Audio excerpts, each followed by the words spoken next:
안녕하세요. 저는 우리나라가 아닌 다른 나라에서 신혼을 살다가 돌아와 이혼을 했습니다. 워낙 이곳의 지역사회가 좁아 아는 사람은 다 알 것 같아서 구체적인 나라명은 얘기하지 않겠습니다. 남편과는 대학교 동창이었어요. 그때는 남자친구였죠. 남친네 가족은 다른 나라에 이주 후 정착해서 살고 있다고 하더라고요. 남친도 대학은 한국에서 다니지만 졸업하면 다시 그 나라로 가서 아버지가 하는 사업을 물려받을 거라고 했습니다. 아버지는 그곳에서 큰 한인 식당을 운영한다고 하시더라고요. 남친네 형도 그 가게의 2호점을 운영한다고 했고요. 남친은 돌아가면 아버지네 가게에서 일을 할 예정이라고 했습니다. 남친은 만약 자기랑 결혼을 하게 되면 그 나라에 가서 살아야 된다고 하더라고요. 처음에 그 얘기를 들었을 때 저는 한국을 떠나 살고 싶은 마음은 없어서 적당히 만나다가 헤어져야겠다 생각했어요. 하지만 사람 마음이 어디 그런가요? 만나보니 정도 너무 들고 헤어질 수 없겠더라고요. 하지만 다른 지역도 아니고 다른 나라에 가서 산다는 건 너무 큰일이잖아요. 부모님도 못 보고 친구들도 못 보고. 남친은 저에게 잘 생각해 보라고 했습니다. 같이 가면 좋겠지만 아니라고 해도 괜찮다고. 저는 마땅한 결론을 내지 못했고 한국에서 취업을 한 후 지내고 있었습니다. 남친과는 장거리 연애를 하면서요. 남친은 1년에 3-4번 정도 왔고 한 번 오면 2주 정도는 있다 가곤 했어요. 하지만 그렇게 짧게 만나니 더 그립고 사무치더라고요. 그래서 결국 기나긴 고민 끝에 남친과 결혼하고 저도 함께 떠나기로 했습니다. 부모님과 친구의 만류 끝에도 저는 남친에 대한 사랑 하나만 보고 머나먼 그곳까지 그 남자를 따라간 거였죠. 그곳에서 시댁 식구들은 저에게 참 잘해줬어요. 시부모님도 제가 부모님 곁을 떠나 이렇게 온 게 고맙고도 안쓰럽다며 잘 대해주셨고 형님네와도 잘 지냈죠. 아무래도 사업을 다 같이 하다 보니까 가족끼리 자주 보고 가깝게 지냈어요. 저도 타지에서 외롭게 남편만 보고 지내는 것보다 가족끼리 복닥거리는 게 좋더라고요. 특히나 아주버님의 아내인 형님과는 마음이 너무 잘 맞았습니다. 형님은 한국에서 온 저랑은 다른 케이스인 게 이미 친정 부모님이 이민을 오셔서 여기서 고등학교 때부터 살았다고 하더라고요. 그러다가 교회에서 아주버님을 만나게 되면서 결혼까지 하게 된 거라고요. 형님네 부모님은 여러 곳에서 사업도 크게 하시고 영향력이 있다고 하시더라고요. 형님은 부잣집 딸이었지만 그런 티도 내지 않고 성격이 털털하고 쿨했습니다. 그리고 저를 특히나 많이 챙겨줬어요. 친정 부모님도 계시고 쭉 여기서 살아온 본인과는 제가 다른 처지다 보니 더 신경 써주더라고요. 저도 그런 부분이 참 고맙고 형님에게 심적으로 의지를 많이 했습니다. 형님은 6살, 2살, 아들 하나랑 딸 하나를 키우셨어요. 아이가 둘인데도 여전히 날씬하고 세련되게 꾸미고 다녔죠. 형님은 아이들이 어려서 주로 집에서 육아를 했는데 저도 형님네에 놀러가서 아이들이랑 놀아주기도 하고 가끔은 시터에게 아이들을 맡기고 같이 미용실이나 네일샵에 가기도 했습니다. 그리고 서로의 집에서 수다도 엄청 떨었죠. 참 고마웠습니다. 형님이 친구처럼 대해준 덕에 적응도 더 빨리 할 수 있었거든요. 그런데 대화를 하다 보면 형님은 주로 남편, 그러니까 아주버님 욕을 많이 했어요. 애정이 하나도 없다 싶을 정도로 엄청 싫어하더라고요. 그렇게 아주버님이 마음에 안 드세요, 형님? 마음에 안 드는 정도가 아니야. 요새는 밥 먹는 것도 꼴 보기 싫다니까? 머리는 왜 그렇게 까지고 배는 왜 그렇게 나오는지. 요새 살도 더 찐 것 같아. 그렇게 보이지? 저는 잘 모르겠어요. 저는 맞장구 치긴 그래서 그냥 어색하게 웃었죠. 아주버님은 저희 남편과 형제지간이지만 딱 봐도 좀 다른 스타일입니다. 남편은 키도 크고 훤칠한 느낌이고 아주버님은 키도 좀 작고 머리도 좀 까지셨거든요. 하지만 제가 그렇다고 해서 형님 말에 맞장구를 칠 순 없잖아요. 그런데 형님이 그러시더라고요. 동선 좋겠어. 도련님이 워낙 샤프하잖아. 키도 큰데다 몸도 좋고 운동도 열심히 하고. 같은 형제인데 왜 그렇게 다른가 몰라. 운동도 좀 같이 하고 그러지. 남편한테 아주버님이랑 같이 운동하라고 해야겠어요. 됐어. 나라고 말 안 해봤겠어? 우리 남편은 운동 안 해. 그저 집에만 오면 드러누워서 폰 보기 바빠. 서로 대화 안 하고 지낸 지도 꽤 됐고. 형님은 불만이 많아 보였습니다. 저는 겉으로는 화목해 보였는데 이런 속사정이 있구나 정도로만 생각을 했어요. 왜냐면 밖에서는 형님이나 아주버님이나 인꼬 부부라고 다들 알 정도로 서로 잘 챙기거든요. 부부의 속사정은 부부만 아는 거니까 하고 생각했습니다. 그리고 저는 시부모님과 형님의 권유로 교회에 나가게 되었어요. 사실 저는 무교라서 한국에 있을 땐 교회에 가본 적이 없습니다. 하지만 외국에 있는 한인교회는 좀 특징이 다르다고 하더라고요. 종교적인 이유로 가는 사람도 있지만 보통은 한인사회의 인맥이 다 여기서 만들어지기 때문에 굳이 기독교가 아니라도 사업을 하거나 여기서 일을 하려는 사람은 필수적으로 오는 경우도 많다고요. 저희 시부모님도 그런 케이스였어요. 어쨌든 교회에 가는 건 필수라고 하니 저도 나갔습니다. 교회에 가서 예배도 드리고 끝나면 거기 오신 분들과 대화도 나누고 인사도 드리고 굉장히 바쁘더라고요. 거기서 저도 또래 친구들도 만났습니다. 이곳에 일하러 왔거나 이민해서 사는 친구들이었는데 제 또래들이라 금방 가까워졌죠. 연락도 자주 하고 저희 가게에도 자주 놀러 오고 한 번씩 쇼핑몰 같은 곳도 함께 다녔어요. 저도 시부모님의 가게 일을 돕긴 했지만 시부모님이 당분간은 적응 기간이라 생각하라며 관광하고 많이 놀러 다니라고 배려해 주셔서 바쁠 때만 조금씩 거드는 정도였거든요. 그래서 저는 시간이 상대적으로 많았습니다. 그리고 제가 교회 친구들이랑 어울려 다니는 걸 저희 시부모님도 좋아하셨어요.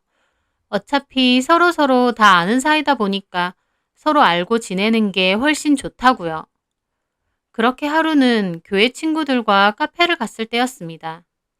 형님에게 전화가 와서 전화를 받고 다시 돌아와 앉았거든요. 시실리아라는 이름을 쓰는 친구가 묻더라고요. 은서야, 여기 와서 지내는 거 이제는 익숙해? 많이 익숙해졌지. 근데 처음 왔을 때부터 사실 괜찮았어. 가족들이 잘 챙겨주시기도 하고. 그래, 잘 챙겨줘야지. 남편 하나 믿고 여기까지 온 건데. 너도 참 대단하다. 내가 생각해도 참 대단해. 지금도 남편 너무 좋지? 그렇지. 아직 신혼이잖아. 아기 가질 생각은 없고? 아직은 없는데 생기면 낳으려고. 그렇게 평범한 대화를 나누는데 저한테 불쑥 그러더라고요. 근데 너네 형님 주연이 있잖아. 어, 저희 형님 이름이 주연입니다. 다른 친구들은 주연 언니라고 부르더라고요. 주연 언니 어때? 형님 너무 좋아. 사실 남편 다음으로 형님이 제일 많이 의지돼. 그 정도야? 응. 시실리아는 묘한 얼굴로 저를 보더니 알겠다고 고개를 끄덕이더라고요. 시실리아도 언니처럼 부모님이 이민을 오면서 어렸을 때부터 산 거라 이 교회에는 오래 다녔다고 했습니다. 그래서 저희 형님과 서로 잘 알겠다 생각했는데 알긴 하지만 별로 안 친하다고 하더라고요. 그렇게 저는 타국에서 나름 적응을 해서 잘 살고 있었습니다. 그런데 1년이 좀 지나갈 무렵이었어요. 어느 날 저는 아는 교회 지인으로부터 이상한 소문을 듣게 되었습니다.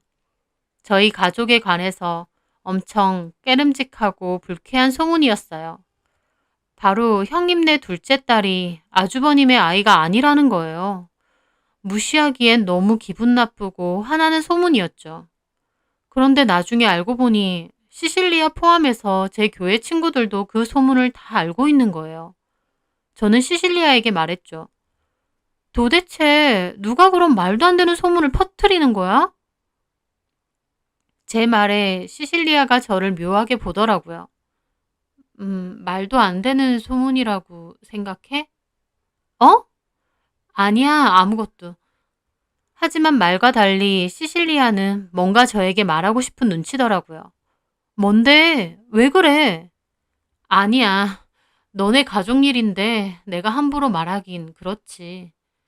그렇게 말하니 더 궁금하더라고요. 뭐냐니까? 얘기해줘. 우리 가족 일인데 나만 모르는 것도 이상하잖아. 시실리아는 다른 친구들 눈치를 살짝 보고 말하더라고요. 실은 주연 언니 말이야.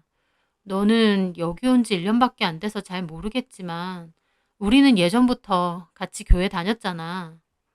음, 주연 언니 사실은 조금 유명했어. 뭐가? 나도 뭐 그냥 카더라로만 들었는데 주연 언니 결혼 전 청년 구역 예배에서 안 사귀어 본 남자가 없다고 사람들이 티를 안 내서 그렇지 유명해. 저는 그 말에 친구에게 조금 화가 났어요. 갑자기 그 얘기를 왜 해? 그건 결혼 전이잖아. 남자 많이 만나봤다고 이런 이상한 소문 나는 것도 괜찮다는 거야? 제가 좀 불쾌한 기분으로 말하자 시실리아도 놀란 얼굴로 다시 말하더라고요. 아, 미안해. 그런 뜻으로 말한 건 아니고 언니가 원래 소문이 많은 사람이다. 그런 거지. 친구의 말인즉슨 형님의 품행에 관해 원래부터 교회나 이 지역 사람들 사이에서 말이 많았다는 겁니다. 하지만 저는 오히려 불쾌하더라고요. 인기가 많아서 결혼 전 연애를 많이 해봤을 수는 있지만 그게 외간 남자의 애를 낳았다는 끔찍한 소문하고 무슨 연관이 있나요? 저는 누가 그런 악의적인 소문을 낸 건지 형님이 걱정되더라고요. 하지만 그 소문을 들은 형님은 정작 대수롭지 않게 생각했습니다. 됐어. 그런 소문 신경 안 써. 저는 형님 성격이 정말 쿨하구나 생각했어요. 어쨌든 그렇게 그 일은 지나가는 것 같았는데 그맘때 저희 집에도 조금씩 문제가 생기고 있었습니다. 남편이 그때쯤 부쩍 수상한 행동을 하고 다니더라고요. 집에도 자꾸 늦게 들어오고 핸드폰으로도 누구랑 연락을 하는 것 같은데 찾아보면 문자며 카톡이며 싹 지워놓는 겁니다. 여자는 직감이라는 게 있잖아요. 증거가 분명한 건 아니지만 남편의 행동은 의심스럽더라고요. 그래서 제가 인터넷을 찾아보다가 타임라인이라는 걸 확인할 수 있는 방법이 있더라고요. 실시간으로 인터넷 위치 추적이 가능한 방법이었습니다. 저는 그걸 남편 폰에 설정해 놓고 제 폰으로 확인을 했어요. 그런데 막상 타임라인을 수시로 확인해 봐도 기껏 가는 데라곤 가게랑 저희 집, 형님네 정도밖에 없더라고요. 하지만 그럼에도 남편에게 뭔가가 있다는 생각은 계속 들었습니다.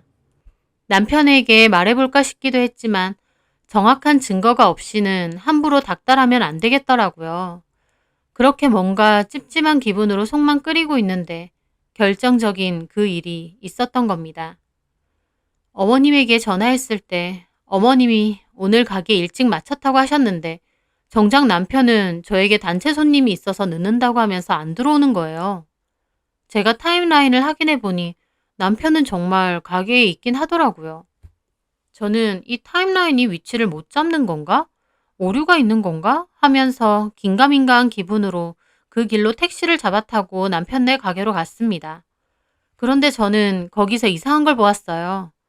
남편 가게의 문은 닫혀 있는데 가게 근처에 형님 차가 있는 거예요. 어? 형님이 오신 건가? 생각하며 가게로 가보려는데 형님과 남편이 같이 문 밖으로 나오더라고요. 그러더니 앞에 서 있는 저를 보고 깜짝 놀라는 거예요. 여보! 저는 이미 영업이 끝난 가게에서 왜 두 사람이 나올까 싶어 의아하게 봤습니다. 그런데 형님은 아무렇지 않게 웃으면서 저한테 그러시더라고요. 동서, 언제 왔어? 들어오지. 지금 들어가려고 하던 참이었어요. 형님은 어쩐 일이세요? 아, 나는 이거 가지러. 형님이 음식이 든 통을 보여주더라고요. 오늘 음식이 많이 남았다고 해서 내가 가지고 가는 거야. 아, 그래요? 도련님 데리러 온 거야? 네. 애기들은요? 시터가 보고 있어. 그럼 나 먼저 갈게. 잘 가.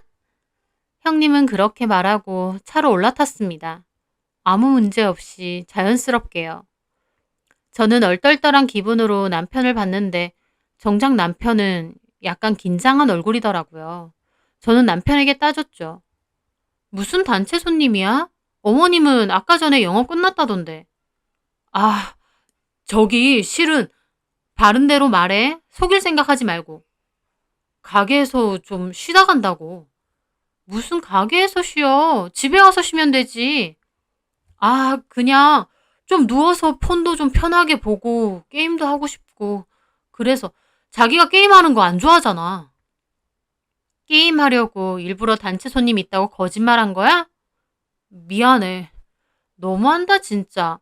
내가 뭐라고 하면 뭐 얼마나 뭐라고 했다고. 다음부턴 그냥 편하게 집에서 해. 알겠어.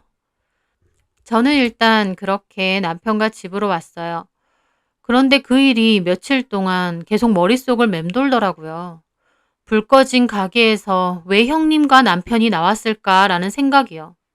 형님 말대로 음식을 가지러 갔을 수도 있지만 아주머님네 가게에서 들고 와도 되는 걸 굳이 남편이 있는 가게에 간다는 것도 좀 이상했습니다. 남편의 말도 뭔가 어설프고 거짓말처럼 느껴지고요. 저는 고민을 하다가 문득 시실리아의 말이 떠오르더라고요. 형님의 소문에 대해서 얘기해줬던 친구요. 그래서 고민 끝에 시실리아를 따로 만났어요. 있잖아. 우리 형님에 관한 소문 말이야. 왜 그래? 너는 어디서 들은 거야? 이미 알 사람은 다 아는 것 같던데. 그냥 무시하고 넘기지. 좀 궁금해져서 말해줄 수 있어? 제 말에 시실리아는 잠깐 생각하다 말하더라고요. 실은 나는 다른 친구한테 들은 거야. 주연 언니네 둘째 딸 있잖아, 수아. 유난히 피부도 하얗고 머리카락이나 눈동자도 갈색이잖아. 근데 너도 알다시피 주연 언니도 그렇고 너네 아주버님도 그렇고 전혀 아니잖아. 그건 그랬습니다. 형님이나 아주버님은 머리나 눈동자는 평범한 짙은 밤색이에요. 그런데 유난히 둘째 딸이 머릿결이나 눈동자가 옅은 갈색이거든요. 그렇긴 한데 또 우리 아버님이 눈동자색이나 머리색이 옅잖아. 친할아버지 닮은 거겠지. 그럴 수도 있지. 근데 실은 그 소문이 정확하게 뭐라고 났냐면, 음, 둘째 딸 수아가 너네 남편 애기 같다고. 저는 그 말을 듣고 들고 있던 컵을 놓칠 뻔했습니다. 이건 또 무슨 소린가요? 어? 지금 무슨 소리 하는 거야? 사실 수아 태어났을 때부터 소문이 조금 있긴 했거든. 너네 아주버님하고는 하나도 안 닮고 오히려 너네 남편이랑 닮았다면서. 그런데 그런 건 같은 집안이니까 작은 아빠를 닮을 수도 있는 거잖아. 근데 결정적으로 그 소문이 났던 건 주연 언니가 수아 데리고 타운 쪽에 있는 피부과를 갔대. 아기가 건선이 있는 것 같다고. 근데 그 병원에 이미 너네 남편도 자주 온다고 하더라고. 건선 치료 받으러. 저는 그 말에 놀랐습니다. 왜냐면 저희 남편도 건선이 있어서 고생을 꽤 하거든요. 남편은 건선 있는 거 맞는데 수아도 그렇다고는 못 들었는데. 그리고 건선이라는 게 꼭 유전되는 것도 아니잖아. 나는 모르지. 근데 그런 식으로 비슷한 부분이 많으니까 소문이 그렇게 난 거야. 저는 그 말을 듣고 너무 혼란스러웠습니다. 친구 말대로 저희 남편은 아버님을 닮아 머리칼이나 눈동자가 옅은 색이거든요. 제가 처음에 남편에게 관심이 생겼던 것도 이국적인 느낌의 머리카락과 눈동자 때문도 컸습니다. 그런데 가만 생각해보니 정말 수아랑 남편이랑 비슷한 부분이 많은 거예요. 거기다가 건선은 유전성이 약간 있는 질환이라고 하더라고요. 사실 저도 형님네 아기들을 많이 봤지만 첫째와 둘째가 사뭇 다르게 생겼어요. 하지만 성별이 다르기도 하고 저희 남편만 해도 형님하고는 다르게 생겼으니 집안의 특징이 그런가 보다 별로 대수롭지 않게 여겼죠. 그런데 이런 말도 안 되는 소문이 저도 모르게 돌고 있었던 겁니다. 심지어 알 사람은 다 아는 소문이라고 했어요. 저만 까맣게 몰랐다가 전에 교회 지인분이 말해주셔서 알게 된 겁니다. 저는 시실리아의 말을 듣고 헛웃음이 났어요. 너무 말이 안 돼서 웃음이 난다. 우리 남편이 다른 사람도 아니고 형님이랑 그렇고 그런 사이라고? 게다가 애기까지? 무슨 그런 말도 안 되는 소문이 나? 여기선 그런 걸 믿어? 물론 말 안 되지. 그래서 소문인 거고. 하지만 저는 말과 달리 가슴이 뛰고 머리가 어질했어요. 내가 정말 모르는 뭔가가 있다는 생각이 들었습니다. 그 소문 많이 퍼졌어? 솔직히 아는 사람은 알지. 수아 낳고부터 있던 소문이었는데 최근에 병원 진찰받고 나서 더 퍼졌으니까. 그냥 주연 언니가 예전부터 교회에 있는 남자들 번갈아 가면서 만난다는 소리가 많았거든. 그래서 원래 주연 언니가 그렇게 소문이 좋진 않았어. 근데 너네 아주버님하고 결혼하고 나선 마음 잡고 잘 사는 것 같더라고. 근데 수아 낳고 또 그런 소문이 도는 거지. 여기가 워낙 좁은 지역사회다 보니까 별의별 소문 다 돌아. 사람들 그냥 가십거리로 떠들고 다니는 거니까 그냥 그렇구나 해야 돼. 하지만 저는 그냥 그렇구나 할 수가 없었어요. 다른 것도 아니고 제 남편이 걸린 일이니까요. 저는 심란한 기분으로 집으로 돌아왔습니다. 그리고 폰에서 가족끼리 다 같이 찍은 사진을 확대해서 찬찬히 봤어요. 친구 말을 들어서인지 모르겠지만 정말 수아는 아주버님보다는 남편과 많이 닮았더라고요. 저는 기가 너무 막혔어요. 어떻게 해서든 진실이 뭔지 확인을 해야 했죠. 그래서 남편의 머리칼과 형님네 집에 갔을 때 수아 머리를 빗겨준다는 핑계로 머리칼을 몇 개 챙겼어요. 그걸 한국에 있는 저희 언니에게 보냈죠. 유전자 검사를 해달라고요. 언니는 무슨 일이냐 했지만 제가 나중에 다 말해줄 테니 일단 해달라고 했습니다. 그렇게 언니에게 검사를 맡기고 시간이 지났을 때였어요. 심란한 기분으로 늦게 들어오는 남편의 위치 타임라인을 가만 보고 있는데 영업시간이 지났는데도 안 오더라고요. 또 위치는 가게고요. 마감을 한다던가 청소를 한다던가 더 일이 있어서 늦게 오는 걸 수도 있겠지만 저는 그때 딱 감이 왔습니다. 그래서 저는 바로 택시를 타고 날아갔어요. 가게 주변을 보니 딱히 형님의 차는 보이지 않더라고요. 저는 긴가민가 하면서 가게로 달려가 문을 확 열었어요. 저도 가게 열쇠가 있기 때문에 닫혀 있어도 들어갈 수 있거든요. 그런데 거기서 저는 환장할 장면을 보게 됩니다. 남편이 의자에 앉아있고 남편 위에 형님이 남편 목에 팔을 두르고 폭에서 앉아있는 거예요. 엄청 다정한 연인처럼요. 그러다 제가 갑자기 들어오니 놀라서 일어나더군요. 여보!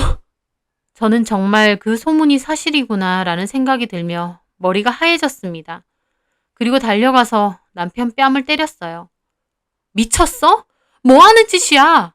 그리고 형님을 노려봤어요. 형님은 미간을 찌푸리고 바닥만 보고 있더라고요. 형님 미쳤어요? 지금 무슨 짓이에요? 형님은 아무 말 없고 남편은 나가서 얘기하자고 하더라고요. 뭘 나가서 얘기해? 여기서 얘기하면 되지. 이게 어떻게 된 거야? 왜 형님이랑 이러고 있어? 남편은 아으거리면서 자기 머리를 막 헤집더라고요. 저한테 미안해서 그러는 게 아니라 하필 걸렸네 싶은 느낌이었어요. 저는 그 자리에서 바로 시어머니께 전화를 드렸어요. 어머님, 저 은서인데요. 가게 왔거든요. 제가 지금 뭘 본 줄 아세요? 그 말에 남편은 제 폰을 뺏어서 꺼버리더라고요. 왜 이래?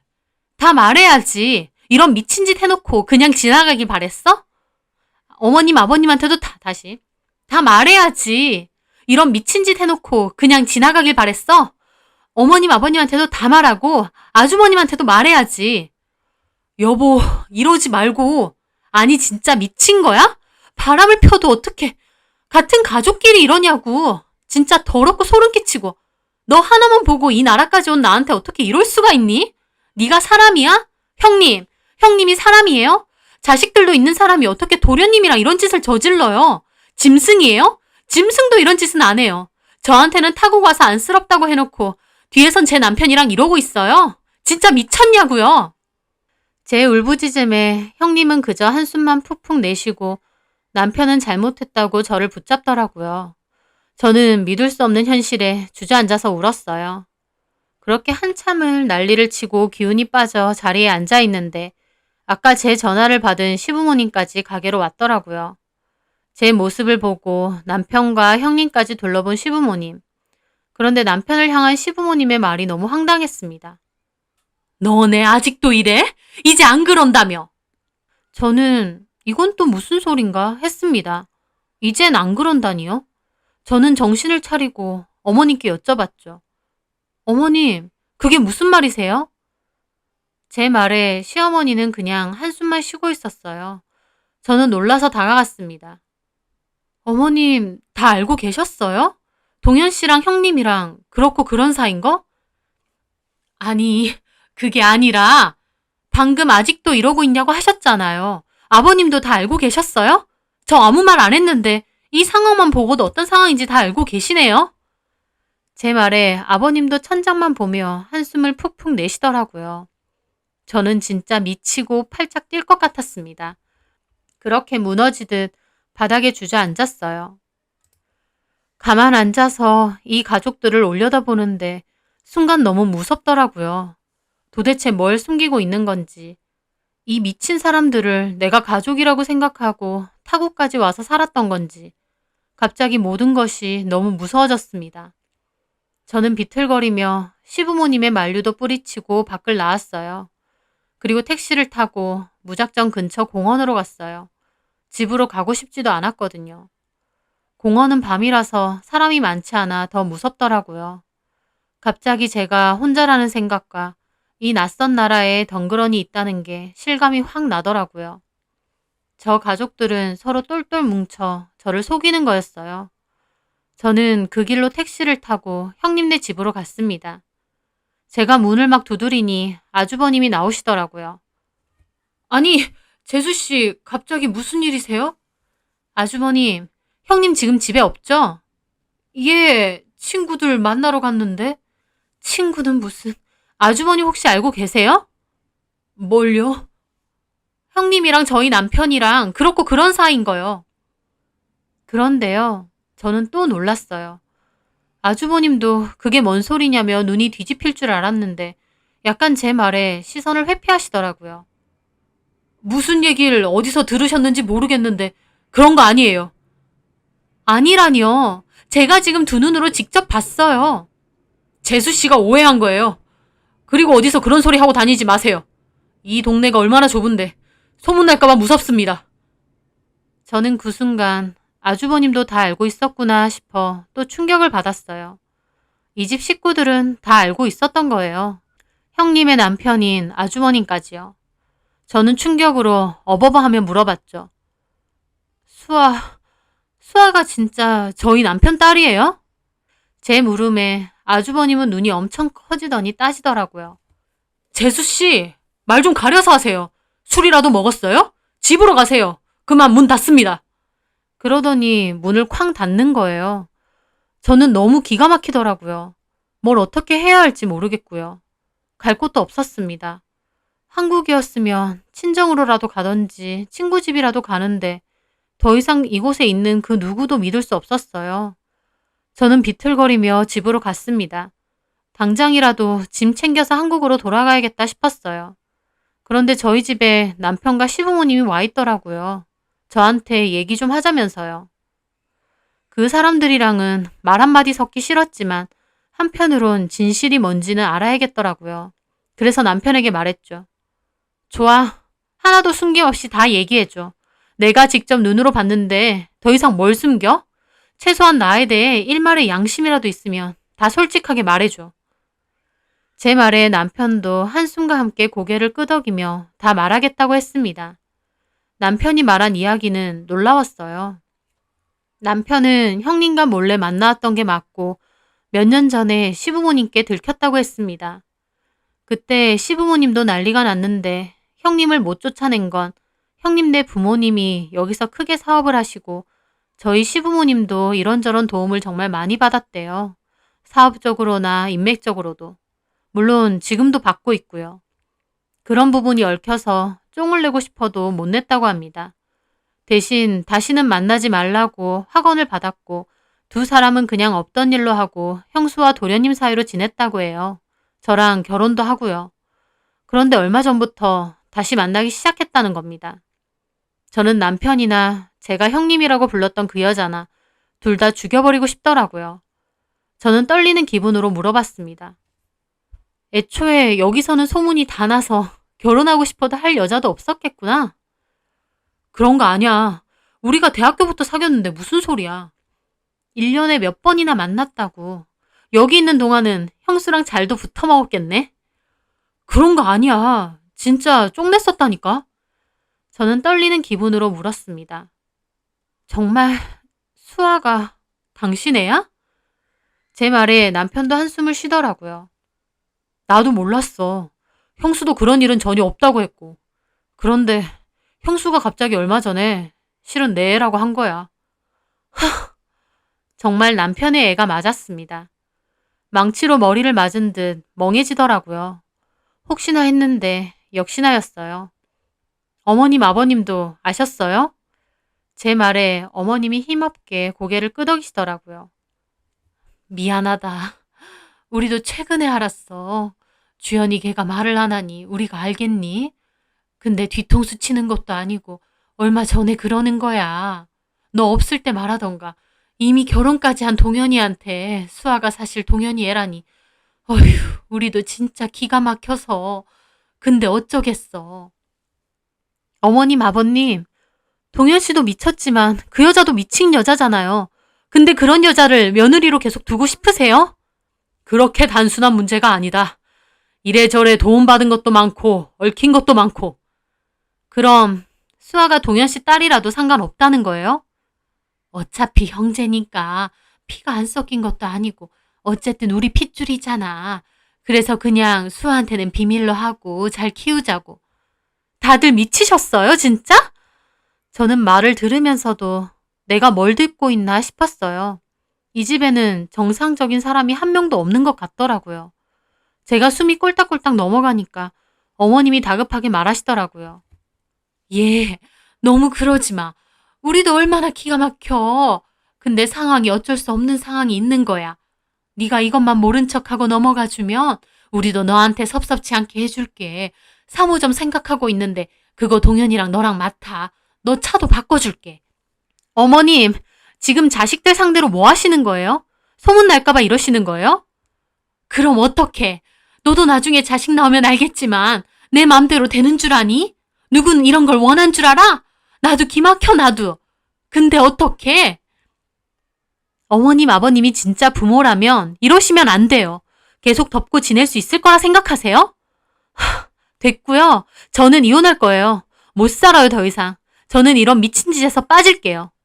여보! 그러면서 남편은 저를 잡으려는 거예요. 저는 남편을 확 떠밀었어요.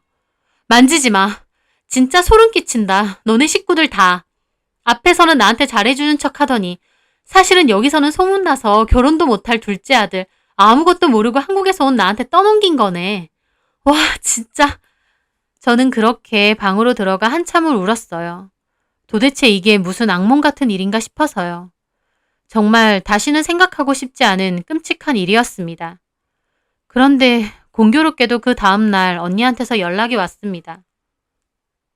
은서야, 이거 누구 거야?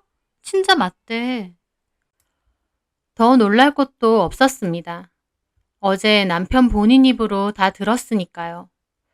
저는 끓어오르는 속을 뒤로하고 언니에게 한국 돌아갈 거라고 했습니다. 언니는 무슨 일이냐며 놀라는데 저는 가서 설명한다고 했어요. 저는 그 길로 가장 빠른 항공편을 찾아서 한국으로 넘어왔어요. 도저히 거기에 있고 싶지 않아서 짐은 필요한 것만 대충 싸서 온 거였습니다. 한국으로 돌아와 제 얘기를 들은 저희 부모님은 난리가 나셨어요. 시부모님께 전화를 해서 미친 집구석이라며 한바탕 싸우셨고요. 저는 잘 살아보겠다고 남자 하나만 믿고 외국을 갔다가 이런 꼴로 도망치듯 돌아오니 기분이 말도 못하게 비참하더라고요. 그렇게 친정에서 마음을 진정시킨 저는 본격적으로 이혼을 준비했습니다. 남편은 한국에 있는 변호사만 선임하고 자기가 오진 않더라고요. 저는 남편과 그 여자를 상대로 위자료 소송을 하면서 남편과 둘째 딸 수아의 유전자 검사도 증거 자료로 냈습니다. 그걸 안 시댁 측에서 연락이 와서 상당히 많은 돈을 위자료 명목으로 지불할 수 있으니 소송만은 취하해달라고 했습니다. 소송보다는 소문이 날까봐 두려워하는 것 같았어요. 그놈의 소문이 뭐라고. 저희 남편과 시댁 식구들은 그 소문 때문에 인간적인 부분까지 포기하고 사는 것 같았습니다. 저는 처음엔 상관없이 진행하려고 했어요.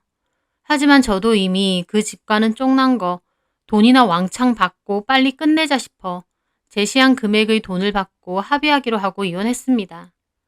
하지만 제가 굳이 말 안 해도 나중에 시실리아에게 들으니 아름아름 소문이 나서 알 사람은 다 안다고 하더라고요. 형님이 아니 그 미친 여자가 너무 대놓고 남편네 불 꺼진 가게에 자주 드나들기도 하고 또 저랑 이혼하고 제가 한국으로 가버린 것 때문에요. 근데 웃긴 게 소문은 다 났지만 서로 그냥 모른 척하고 지낸다고 합니다. 다 서로의 이해관계가 얽혀 있다 보니까 얼굴 붉힐 일 없이 그냥 뒤에서 소문으로만 이야기가 돌고 도는 거라고요. 겉으로 보기엔 그곳이 너무 행복하고 좋아 보였는데 실상은 서로 지저분한 면을 알면서도 덮어주고 모른 척 해주고 그러면서도 또 뒤에서 소문은 돌고 도는 그런 곳이었습니다. 저희 남편과 시댁에 어울리는 곳이었어요. 저는 이제 그 나라명만 들어도 치가 떨릴 정도지만요. 시실리아랑은 그 후로도 한 번씩 연락은 했지만 서로 공통사가 없는 데다 볼 일이 없다 보니 자연스럽게 연락이 점점 뜸해지긴 하더라고요. 저도 다시 한국에서 새 출발한다고 정신없고요. 너무 어이없는 일이라 누가 왜 이혼했냐 물어보면 그냥 남편과는 성격 차이로 이혼했다 정도로만 주변에 얘기합니다. 성격 차이가 틀린 말은 아니죠. 그렇게 희한한 사고방식과 뒤틀린 욕구를 가진 사람들을 저는 영원히 이해할 수 없을 테니까요. 이리저리 새어나오는 소문 잘 틀어막으며 어디 얼마나 잘 사는지 보렵니다. 제 사연 들어주셔서 감사합니다.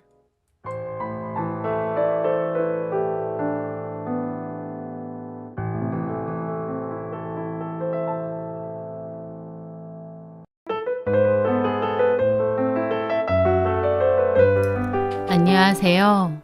저는 부산에 살고 있는 60대의 여자입니다. 곧 40을 앞두고 있는 아들 하나를 키우고 있죠. 아들 고등학생 때 남편이 암으로 세상을 떠나게 되었고 그때부터 제가 아는 분의 식당에서 일을 하며 아들을 키웠습니다. 넉넉지 않은 살림이었고 아들에게도 그렇게 여유 있게 해주진 못했어요. 하지만 착한 저희 아들 엄마 고생한 거 잘 알고 호강시켜 준다면서 정말 열심히 공부했습니다. 그래서 저희 아들 변리사 시험 합격 후 특허 사무소에서 변리사로 일을 하고 있습니다. 돈도 잘 벌고 워낙 탄탄하고 괜찮은 직업이다 보니 이제 저보고 힘든 가게 일 그만하고 쉬시라고 하더라고요. 하지만 저도 계속 해오던 일인데다 쉬면 뭐하나 싶기도 하고 또 워낙 가게 일에 정도 많이 들어서 계속 일한다고 했습니다. 제 몸 건강하고 아직 젊으니까 제 생활비는 알아서 벌고 싶기도 했고요.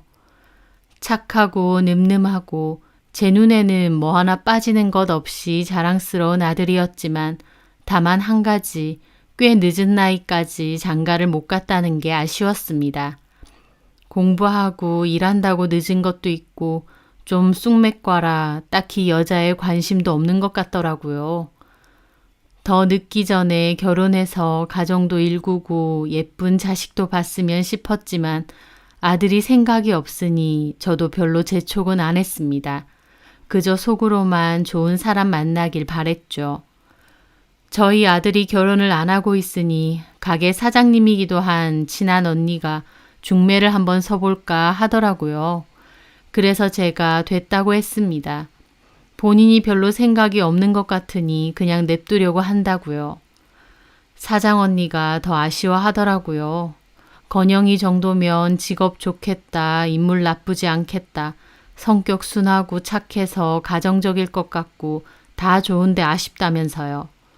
저도 언젠가 인연이 나타나겠지 하고 말았습니다. 그런데 저희 아들이 저희 집 놀러 왔을 때 뜬금없이 그러는 거예요. 소개시켜줄 사람이 있다고요. 저는 깜짝 놀랐죠. 만나고 있는 여자가 있는 줄은 몰랐거든요. 아들은 길게 만난 건 아닌데 사람이 참 괜찮아서 결혼까지 생각한다고 하더라고요. 궁금한 게 많아서 이것저것 물어보았습니다. 아들 말로는 서울 사람이고 외국계 항공사에서 승무원을 했던 사람이랍니다. 오랫동안 일을 하다 지금은 그만두고 친구가 사는 부산에 내려와서 지낸 지 몇 개월 됐다고 하더라고요. 예쁘고 성격도 참 착한 데다 이해심도 아주 많다고 했습니다. 아버님이 캐나다에서 사업을 해서 부모님은 두 분 다 캐나다에 계시다고 하더라고요. 저희 아들은 여자친구에 대해서 얘기하면서 행복한 얼굴이었는데 그게 참 보기 좋아 보이더라고요. 어떻게 만났느냐고 하니 아들은 그냥 소개로 만났다고 했습니다. 만난 기간은 짧지만 진지하게 만나고 있고 또 워낙 괜찮은 친구라 결혼 상대자로도 좋을 것 같다며 저를 소개해주고 싶다더군요. 저도 너무 좋다면서 빨리 날짜 잡아서 보자고 했습니다. 결혼이고 여자고 관심도 없어 보이던 아들이 갑자기 결혼까지 생각하는 여자친구를 데리고 온다고 하니 너무 기쁘기만 했습니다. 그렇게 날짜를 하루 잡아 보기로 했습니다. 그 후 며칠이 지났을 때였어요. 여느 날과 마찬가지로 저는 식당으로 출근해 일을 하고 있었습니다. 저희 식당은 설렁탕과 곰탕, 수육을 파는 곳이에요. 식사로 오시는 분들도 많고 저녁에는 수육을 안주 삼아 술 드시러 오시는 분들도 많죠. 그때는 4시 정도 되는 낮이었는데 웬 여자가 슬리퍼를 질질 끌며 안으로 들어오더라고요. 어서 오세요. 그 여자는 제가 인사하던지 말던지 무시하고 빈 테이블 하나에 턱 앉더니 가방을 옆에 내려놓더라고요. 저는 주문을 받으러 그 여자에게 다가갔죠. 혼자 오셨어요? 그런데 휴대폰만 만지고 있는 여자가 대답이 없는 겁니다. 못 들었나 싶어서 다시 물었죠. 혼자세요? 식사는 뭘로? 좀 이따 일행 올 거예요. 여자는 여전히 폰을 본 채로 귀찮다는 듯 대답하더군요. 저는 나이도 어려 보이는데 참 싸가지가 없네 속으로 그렇게 생각을 했습니다. 잠시 후 쫄티에 팔에는 웬 요란한 문신이 가득한 남자 2명이 들어왔고 폰만 보던 그 여자는 갑자기 반갑게 여기라며 손을 흔들더라고요. 그 남자들도 그 테이블로 가서 서로 인사를 하더군요. 오빠들 왔어?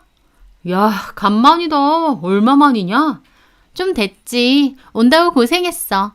라라 이 가시나 이거 갑자기 부천둬서 마이킹 졸라 땡기고 잠수 탄 줄 알았잖아. 남자의 말에 여자는 숨 넘어가듯 깔깔거리며 웃더라고요. 옆에서 얼핏 듣기만 해도 참 상스러운 대화들이더군요. 나 과거의 라라 아니거든?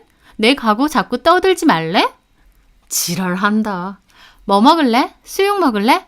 나도 여기는 처음 왔는데 수녀이가 여기 맛있다 그래서. 알아서 시켜. 여자는 저를 불렀고 저는 가서 주문을 받았어요. 낮인데도 소주도 2병을 먼저 시키더라고요. 보쌈하고 탕도 시키고요. 시간이 어중간한 시간이라 가게에는 손님이 많지 않았고 홀에서 정리를 하고 있었던 저는 원치 않게 그 손님들이 나누는 대화도 들을 수밖에 없었습니다. 야, 너 솔직히 말해봐. 부천 왜 떴냐? 뜰만 하니까 떴지. 너 또 순진한 놈 하나 등쳐먹으려다 걸렸지? 그래서 토 낀 거지? 아니거든? 아니긴 퍽이나 아니겠다. 어떤 놈이었는데? 세무상가 뭔가 하여튼 공부 좀 많이 한 놈이었는데 그 집 부모 진짜 소름 끼쳐. 눈치 깠는지 내 뒤를 몰래 캔 것 같더라고. 진짜? 집도 좀 잘 살았거든. 그래서 와, 이건 대여다. 내가 꼭 잡아야겠다 그랬는데 결국 뽀록났지 뭐. 그 집 부모가 따로 나 보자고 해서 돈 주대. 받고 떨어지라고? 와, 대박. 무슨 드라마 찍냐? 기분 졸라 나쁜 거야. 이것들이 진짜 드라마를 쳐봤나 이러면서. 근데 막상 봉투 안에 든 돈을 보니까 기분 나쁜 게 쏙 들어가대. 남자들 그 말에 낄낄거리더군요. 참 듣고 있는데 어처구니가 없어서. 힐끈 여자를 보니까 짧은 바지에 슬리퍼, 나시 하나만 입고 있어서 옷차림은 정말 별로였지만 외모만 보면 참 순하고 착한 인상이더군요. 말하는 것과 생긴 게 참 다르다고나 할까요? 얼마 받았는데? 알아서 뭐하게. 받을 만큼 받았어. 그래서 그냥 돈 받고 그 남자한테는 적당히 질질 짜면서 헤어지자고 하고 끝냈어. 거기서 더 뭐 할 거야. 정리하고 내려왔지. 여기서는? 다 계획 있지. 하여튼 라라 이 가시나 연기는 졸라 잘해. 너 그때 뭐라 뻥깠냐?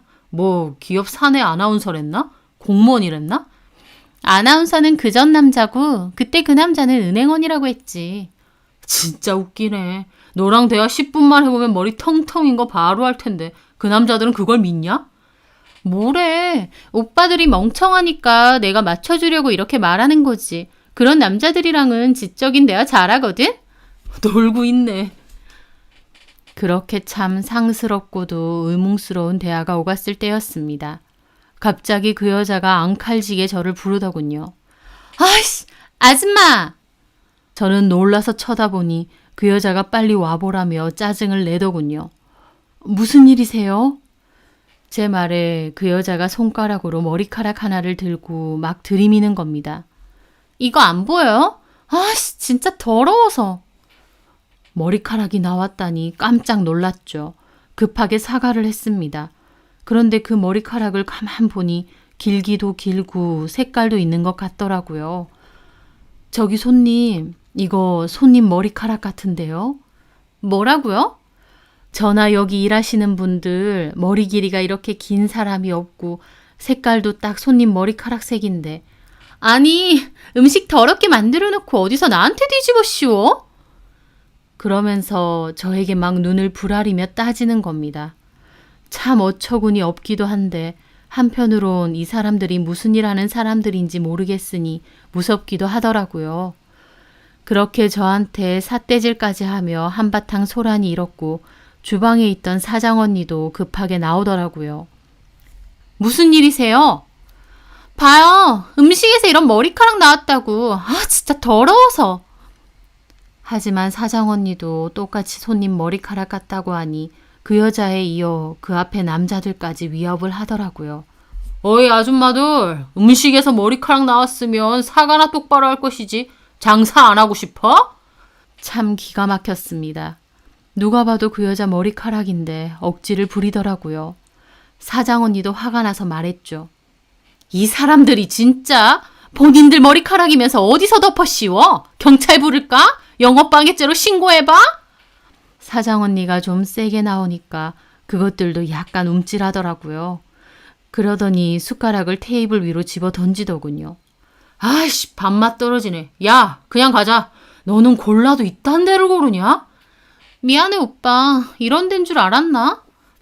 그것들 그냥 가려고 하는 거 사장 언니가 잡아채고 돈 주고 가라고 끝까지 말했습니다. 사장 언니도 기가 엄청 센 편이라 호락호락하지 않을 것 같았는지 그 남자들 거의 돈 던지듯이 주고 가더군요. 그 사람들 가고 사장 언니나 저나 너무 기분 상해서 한참이나 욕을 했어요. 꼬라지 보니 딱 술집애랑 술집에서 일하는 건달들 같은데 아주 양아치 짓 한다고요. 식당 일 하다 보면 참 별의별 사람들 다 만나긴 하지만 그런 일을 당하고 나면 기분이 하루 종일 내내 상합니다. 그렇게 퇴근하고 집으로 오는데 몸도 마음도 참 피곤한 날이더라고요. 그날 밤 아들에게서 전화가 왔습니다. 사장 이모에게서 얘기 들었다면서요. 아무래도 그 여자가 저에게 삿대질을 하며 화를 많이 냈고 저도 기분이 너무 상해 있었다 보니 사장 언니가 걱정이 돼서 저희 아들에게 말한 모양이었습니다. 괜찮으세요, 엄마? 아휴, 경자 이모는 그런 얘기를 왜 너한테 한다니. 엄마 괜찮아. 뭐 식당 일 하다 보면 별일 다 있는 거지 뭐. 아니 그런 미친 것들이 다 있어요? 엄마 식당 그만두시면 안 돼요? 저 돈 잘 벌잖아요. 엄마 취미생활 하시고 그렇게 사세요. 말만 들어도 고마운데 그치만 나도 재밌어서 하는 거야. 이렇게 진상 부리는 사람들 잘 없어. 집에서 놀면 뭐하니. 가서 경자 이모랑 얘기도 하고 돈도 벌고 그러는 게 낫지. 걱정하지 마. 엄마 아무렇지도 않아. 아들은 몹시 속상해했습니다. 저는 속상했지만 아들의 위안을 받으니 마음이 한결 낫더라고요. 그렇게 시간이 흘러 다음 주가 되었어요. 그날은 아들이 소개해준다는 여자친구가 오기로 해서 일찍부터 이런저런 음식을 준비해뒀죠. 아들 여자친구가 타지 생활 하는 거다 보니 집밥이 많이 그리울 것 같아서 더 신경을 썼습니다. 그렇게 음식을 준비하고 기다리고 있으니 시간에 맞춰 아들이 여자친구를 데리고 왔더군요. 어서 와요. 온다고 고생했어요. 처음 뵙겠습니다, 어머님. 아들 뒤에서 들어오던 아들 여자친구가 저에게 꽃다발을 내밀더라고요. 뭘 이런 걸 하며 고개를 들어 그 여자 얼굴을 제대로 봤을 때였습니다. 저는 그 순간 얼어붙을 수밖에 없었어요. 왜냐고요? 제 앞에 서 있던 아들 여자친구가 얼마 전 식당에서 저에게 개진상 제대로 부렸던 바로 그 여자였거든요. 저는 너무 놀라 굳은 얼굴로 가만히 있었고 그 여자도 어리둥절해하며 저를 보더라고요. 그러더니 지도 그제야 저를 알아보겠는지 얼굴이 갑자기 새하얗게 질리는 겁니다. 서로 얼빠져서 보고 있으니 저희 아들이 그러더라고요. 왜 그러세요, 엄마? 이분이 네 여자친구? 예, 와, 엄마 맛있는 거 많이 차리셨네요. 고생하셨겠어요. 아들은 그러면서 그 여자 손을 잡고 집 안으로 들어오는 겁니다. 저는 너무 황당하기도 하고 뭐가 어찌 된 건가 이해도 안 되고 그렇게 얼떨떨하게 일단 자리에 앉았죠. 머릿속에선 이 여자가 여기 왜 있을까? 분명 우리 아들이 만난다는 여자는 정말 착하고 반듯한 여자라고 했는데 그 순간 머릿속에는 이 여자와 그 남자들이 함께 떠들던 말들이 떠올랐습니다. 이번엔 뭐라고 속였냐느니 또 순진한 놈 물었냐느니 그제야 알겠더군요.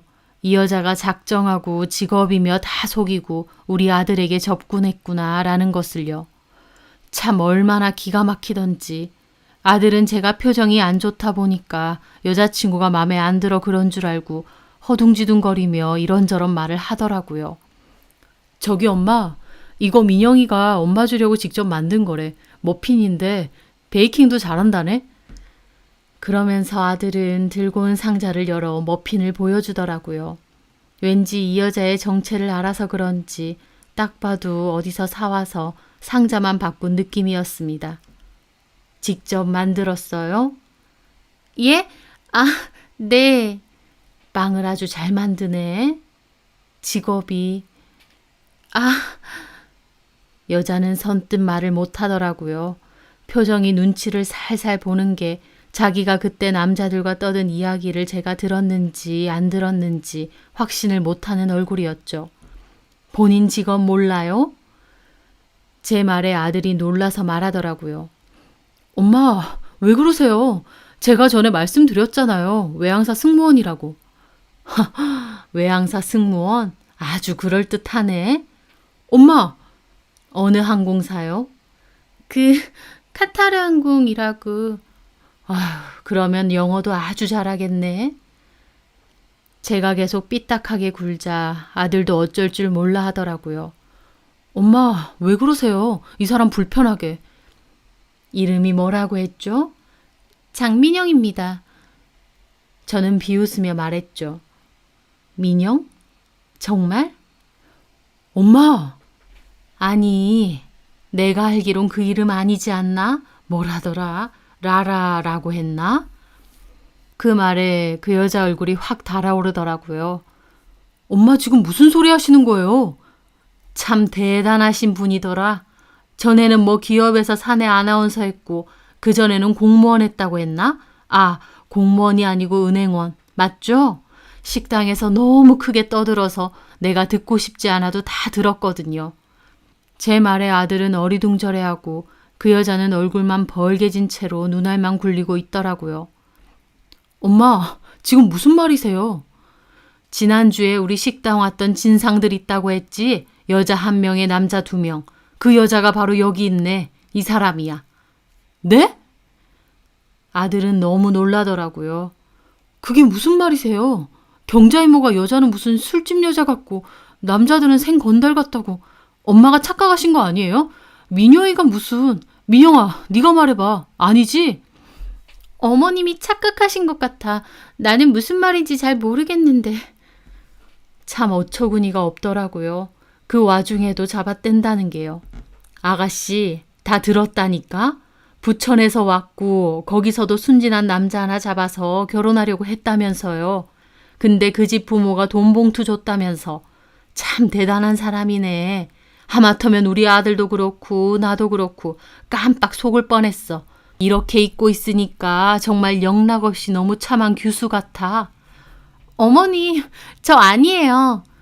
아니라면서 아까 내 얼굴 보고 왜 새하얗게 질려요? 그때처럼 해요. 머리카락 나왔다고 생 난리 피우고 숟가락도 집어 던졌잖아. 네? 아들도 어이없는 얼굴로 그 여자를 봤습니다. 그 여자는 아랫입술을 꽉 깨물더라고요.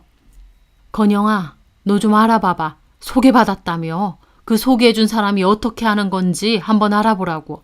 나 그때 대화하는 거 들었는데 일반적인 일하는 그런 사람 아니던데? 제 말에 그 여자가 갑자기 확 자리에서 일어나더라고요. 너무 불쾌하네요. 저는 이만 가보겠습니다. 민영아. 오빠 어머님 너무 무례하신 것 같아. 나 이런 대접 참을 수 없어. 저는 코웃음만 치고 있었습니다.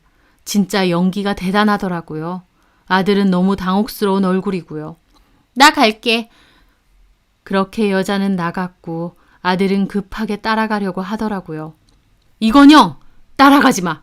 지가 찔려서 도망가는 거야. 엄마 아닐 수도 있잖아요. 아닌데 저렇게 도망가니? 가라 그래. 잘 가요 라라씨. 제 말에 그 여자 저 째려보더니 확 나가더라고요. 아들은 제가 붙잡아서 못 갔고요. 아들은 그때까지도 어안이 벙벙하더라고요. 엄마가 잘못 보신 거 아니에요? 비슷하게 생긴 사람 많잖아요. 절대 아니야. 쟤 맞아. 얼굴하며 머리 스타일하며 목소리까지 맞는데 뭐. 너 누구한테 소개받은 거야? 제 말에 아들도 약간 멋쩍은 듯 말하더라고요. 실은요. 소개받은 거 아니고 나이트에서 만났어요. 뭐야? 직원들이랑 회식 갔다가 2차로 나이트를 갔는데 거기서 만났거든요. 근데 본인도 친구 따라 온 거고 이런데 거의 안 와봤다고 했고 워낙 말도 잘 통하고 괜찮아서 연락하다가 그래서 승무원이니 뭐니 하는 것도 다 지 얘기지? 그렇죠 뭐. 그런 걸 확인하는 것도 아니고. 한번 알아봐. 너 영어 잘하겠다. 그 항공사 직원 중에 그런 사람이 있었는지 물어볼 수 있잖아. 외국 항공사면 어차피 한국 직원 많지는 않을 거 아니야. 어떻게 그래요? 결혼까지 생각했다면 당연히 알아봐야지. 내가 얘기하는 거 들었는데 어디 술집 같은 데서 일했던 애 같더라. 윗지방 있을 때도 그럴싸한 직업 얘기하면서 남자들 꼬시고 다녔대고. 아이고, 내가 말하다 보니 소름이 다 끼치네. 제 말에 아들도 심각한 얼굴이 되더라고요. 그 후 아들은 제 말대로 정말 그 여자에 대해서 좀 알아보게 되었습니다. 제 말대로 그 여자는 외항사 직원도 아니고 부모님이 외국에 있는 것도 아니라는 것을 알게 됐습니다. 고등학교 중퇴에 음지에서 줄곧 일한 게 맞더군요. 참 어찌나 어이가 없는지 대담하기도 하다 싶었죠. 아들도 진실을 알고 얼마나 기막혀하고 배신감을 느끼는지. 그 여자는 어떻게 됐냐고요?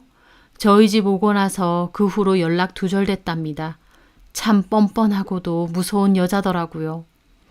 저희 아들 결혼까지 생각할 정도로 좋아했던 여자에게 감쪽같이 속았다는 생각에 한동안 많이 힘들어했습니다. 저도 마음이 안 좋더라고요. 하지만 다르게 생각해보면 그런 여자에게 속아서 결혼까지 하는 것보다 이렇게라도 알게 된 게 얼마나 다행인가요? 저는 아들에게도 하늘이 도왔다 그랬죠. 아들도 처음엔 좀 힘들어하더니 시간이 지나고서야 다행이라고 가슴을 쓸어내리더군요. 그때 식당에서 저한테 진상 부릴 때 내가 나이가 몇인데 이런 어린애들한테까지 무시당하고 참 너무 힘들다 생각했는데 이제 와서 보니 정말 고마운 상황이었습니다. 덕분에 그 여자의 실체를 알게 됐으니까요. 그 일 있고 저희 아들 더 결혼 생각 없어졌다고 누굴 못 믿겠다 그러고 저도 신원 확실한 사람 아니면 함부로 만나지 말라 그랬습니다. 결혼 못하면 못하는 대로 또 혼자서 잘 사는 것도 나쁘지 않은 것 같아요. 이상한 사람하고 엮여서 마음고생하는 것보다요. 어떻게 이런 일이 있나 싶어 하기보다 하늘이 도왔다, 다행이다 생각하면서 감사한 마음으로 살려고 합니다. 제 사연 들어주셔서 감사합니다.